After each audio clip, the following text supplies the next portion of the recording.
ওয়ালাইকুম, সবাই কেমন আছেন? আলহামদুলিল্লাহ আমি ভালো। আমি এখন আছি মিশরে। যারা বাংলাদেশ থেকে মিশরে আসতে চান, কিন্তু বাংলাদেশ থেকে মিশরের ব্যাপারে কোনো কিছু জানতে পারবেন না, যারা মিশরে ঢুকবে এরা কখনো আপনাকে সত্য কথা বলবে না। সত্য কথা জানতে হইলে কোনো কিছু মিশরের ব্যাপারে আমার কাছে জানতে পারেন, কমেন্টে বলবেন। ঠিক আছে, আমি এখন মিশরে আসছি, তাহলে কিন্তু অনেক কথা বলে আনবে যে 50,000 60,000 টাকা বেতন আছে। ভাই, এইগুলো মিথ্যা কথা।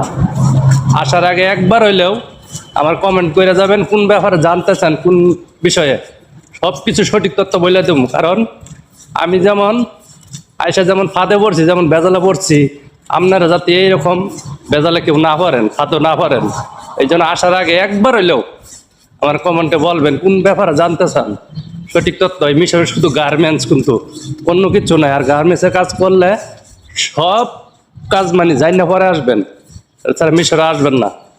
আর কত টাকা বেতন কেমন কি আমার কাছে জানবেন, সঠিক তথ্যটা আপনাকে দিব। ঠিক আছে, ভালো থাকবেন, আল্লাহ হাফিজ।